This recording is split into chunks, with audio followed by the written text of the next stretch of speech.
मेवाड़ की भूमि में पहली बार।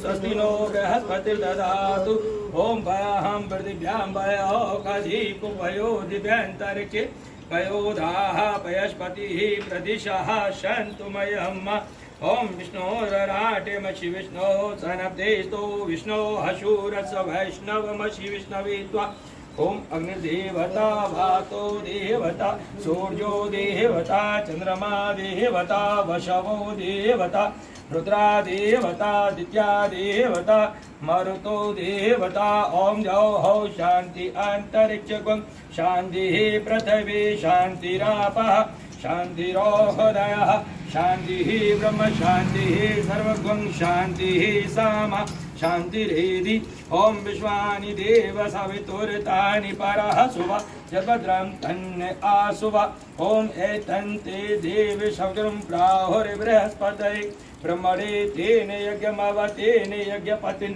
तेन मावः ओम मनोज्योतिर्जुखदामाजस बृहस्पति यज्ञमिमन्तनोत्तरिष्ट यज्ञगुंसमिमं ददातु विश्वे देवा शय्यमादन् तामो प्रतिष्ठः एक भाई पुत्र नाम यज्ञोनगर में श्रीमन्म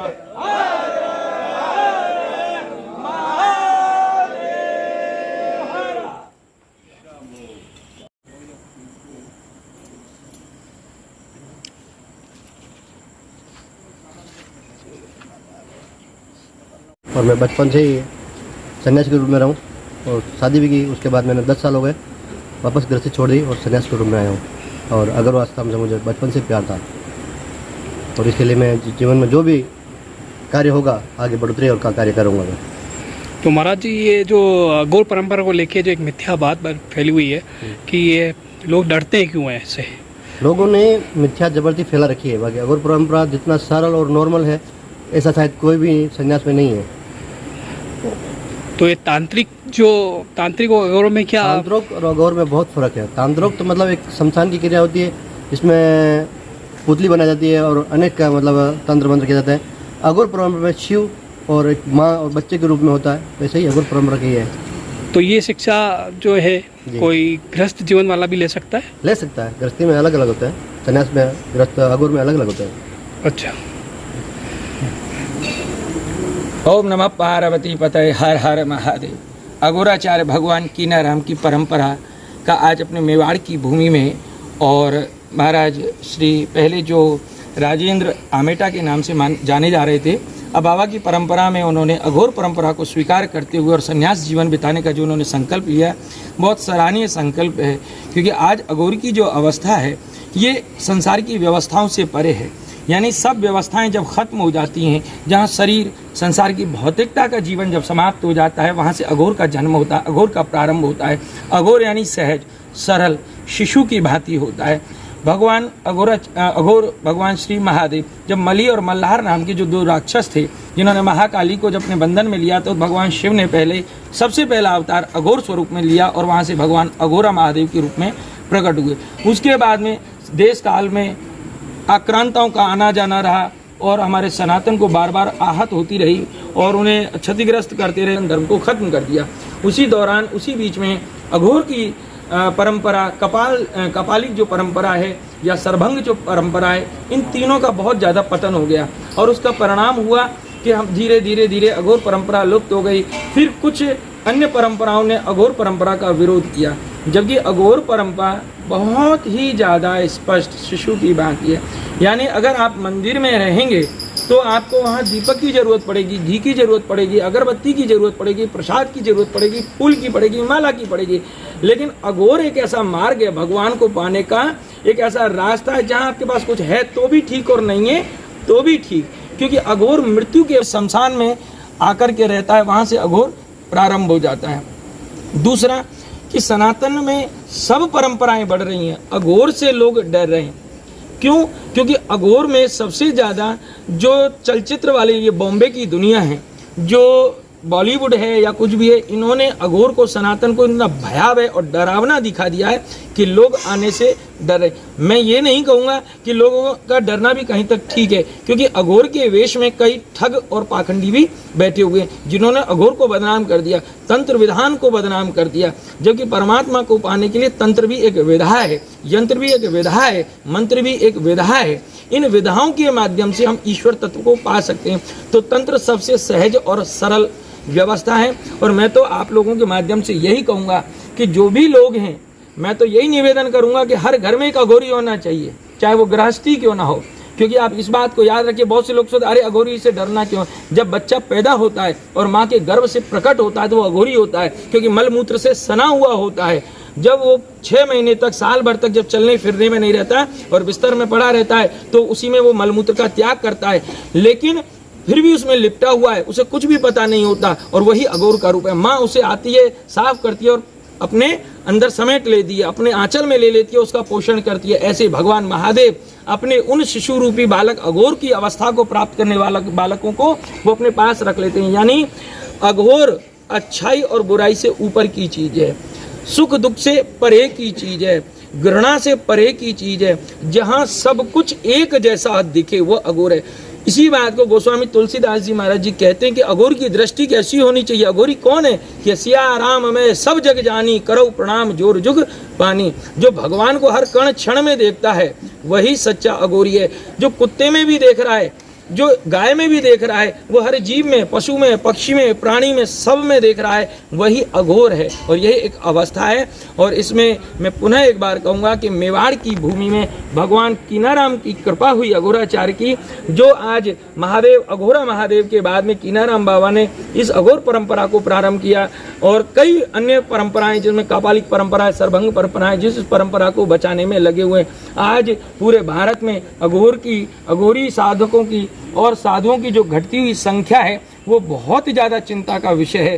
क्योंकि याद रखिए, अगर ऐसे ही हमारे सनातन की परंपराएं, विधाएं और हमारी संप्रदाय अगर लुप्त हो गई, तो एक समय ऐसा आ जाएगा कि हम हमारे बच्चों को केवल कहानियों में ही बताएंगे कि अघोर साधु कैसे होते हैं, परमात्मा को चाहने वाले कैसे होते हैं। ऐसे भी एक साधुओं की दुनिया है जो सब कुछ त्याग करके और जीते ही जी उस स्थान पर आ जाते हैं जब भगवान महादेव महाकाल के रूप में रहते हैं, जब भगवान मतंग के रूप में रहते हैं, माँ भगवती मातंगी के रूप में रहती है, महाकाली के रूप में रहती है। उस शमशान में आकर के, शमशान यानी समान शान, अघोर समान शान, सबको समान शान प्रदान करता है।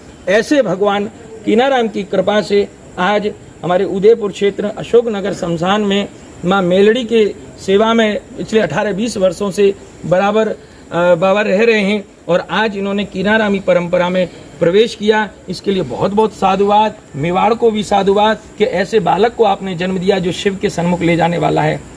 इसी परंपरा में अभी योजना हमारी चल रही है और मेवाड़ मंडल के संतों को बुलाने की एक योजना की तैयारी चल रही है, जिसमें मेवाड़ मंडल के कोतवालों को भी हमने बुलाया है, कुछ संत समाज के लोगों को भी बुलाया है।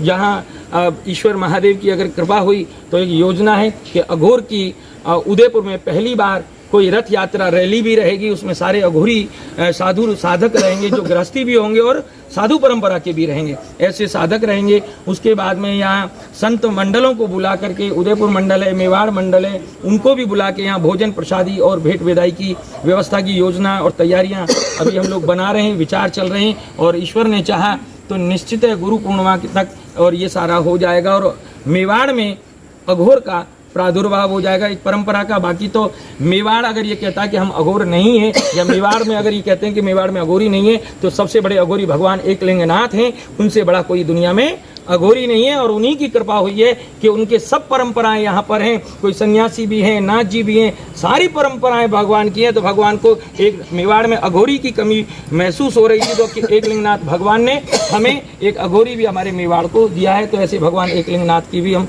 बहुत बहुत कृपा के पात्र हैं, उनको बहुत बहुत धन्यवाद। जय महादेव, जय महाकाल। गुरुदेव, इसमें महिलाएं भी ये शिक्षा ले सकती है? हाँ, अघोर में महिलाओं के अगर आगे आ जाती हैं तो हम इस बात को निश्चित रूप से समझ सकते हैं, कह सकते हैं कि अगर महिलाएं अघोर रूप में आ जाती हैं तो मैं कह सकता हूं कि जो विधर्मी लोग हैं, हमारी बहन बेटियों को जो उलझा रहे हैं, फंसा रहे हैं, दुष्कर्म कर रहे हैं, अगर हमारी माताएं अघोर में आ जाती हैं तो मैं आपको इस बात को 100% नहीं 1000% कह सकता हूं कि अघोर के अंदर वो सामर्थ्य है कि अगर कोई भी महिला अघोर नियम को पालन करते हुए और घर में रहकर साधना करे तो वो किसी भी बच्ची को अगर आशीर्वाद दे दे तो उसके ऊपर भगवान महादेव की कृपा हो जाएगी और विधर्मियों की जो भी क्रिया प्रतिक्रियाएं हैं, जो भी न दिखने वाली शक्तियां हैं, उनका हिराश 2 मिनट में हो जाएगा। मैं कहता हूं आज सनातन में अपनी बहन बेटियों को अघोर समझाना चाहिए, महाकाली समझानी चाहिए, चामुंडा समझानी चाहिए, दुर्गा समझानी चाहिए, अम्बा, जीजाबाई, दुर्गाबाई, लक्ष्मीबाई को समझाना चाहिए। क्योंकि अब हमारे, मुझे नहीं बोलना चाहिए लेकिन फिर भी मैं बड़ी जिम्मेदारी के साथ कहूँगा कि बहनों को अन्य जो अपने परंपराओं से जो वेशभूषाएं उन्हीं को धारण करना चाहिए और जो पाश्चात्य संस्कृति का प्रभाव आकर के जिस संस्कार को अपना रही हैं उनकी बजाय आप बॉलीवुड से आप कंपटीशन अपने आप को दिखा रहे हैं, कर रही हैं। मैं आपको निवेदन करना चाहूँगा कि अगर बहनें अघोर को समझ जाएंगी तो वो महाकाली के रूप में होंगी, हाथ में खड़ग भी होगा और हाथ में खप्पर भी होगा और किसी विधर्मी की इतनी ताकत नहीं होगी जो हमारी बहनों की तरफ देख सके। निश्चित रूप से महाकाली और चामुंडा के रूप में प्रकट हो जाएंगे और जैसे चंडमुंड का संहार किया ऐसे हमारी भवानियाँ घर घर में जो देवियाँ बैठी हैं वो हमारी जागृत हो जाएंगी। लेकिन सबसे पहले हमें आवश्यकता है कि ऐसी बहनों को हम अपने घर में रहकर जिम्मेदारी के साथ उनका सम्मान, प्रेम और घर की संस्कृति और संस्कारों का परिचय कराएं। आज आप और मैं पंजाब कपूरथला से आई हूँ और मैं इस मंडल में पहली बार शामिल हुई हूँ, तो मुझे ज़्यादा कुछ नहीं कहना, पर मैं सिर्फ ये कह रही हूँ कि ये सत्य है। मैंने सिर्फ 3 दिन में जाना है कि ये सत्य है और जो हम जी रहे थे वो झूठ था।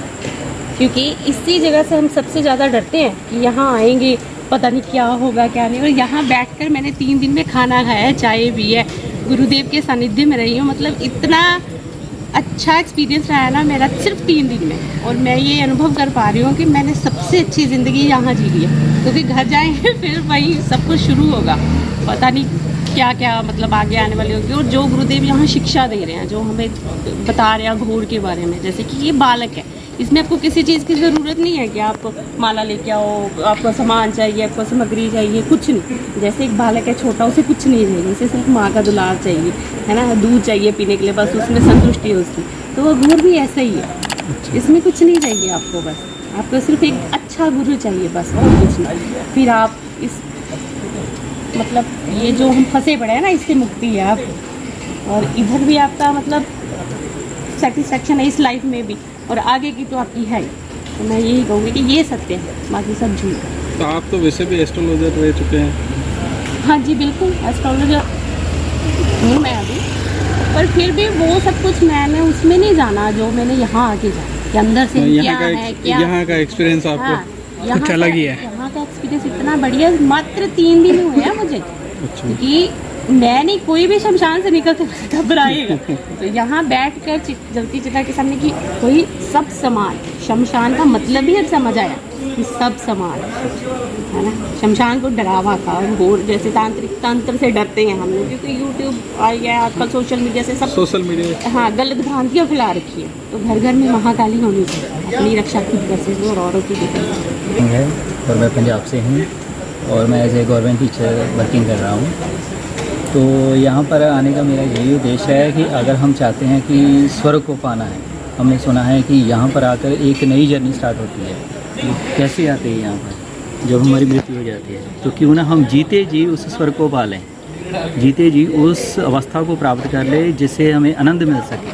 तो मेरा यही उद्देश्य था कि यही वो परंपरा है जिससे हमें आनंद मिल सकता है, जिससे हमें दुनिया में रहते हुए जो कि जिसे कहते हैं परमानंद की अनुभूति हो सकती है। तो पहले भी आप थे कि फर्स्ट टाइम ही आपका भी? फर्स्ट टाइम ही आया हूँ। मुझे पहले जैसे ना लोगों ने इसको बहुत बढ़ा चढ़ा कर बोला हुआ है कि ऐसे है ऐसे है, मगर मैं यहाँ पर हूँ अब कुछ ऐसा नहीं है, इसमें कुछ भी गलत नहीं है। जैसे वो बोलते हैं कि ये गलत है, ऐसा कुछ भी नहीं है, बहुत सिंपल है, वेरी सिंपल है। लोगों की मानसिकता ऐसी बनी हुई है, लोगों की मानसिकता ऐसी बनी हुई है कि इसको एक ना फिल्मों के द्वारा डराया गया कि ये ऐसे है, मगर ऐसा कुछ भी नहीं है। ये परमात्मा को प्राप्त करने का सबसे सरल और बढ़िया जो है वे है। धन्यवाद।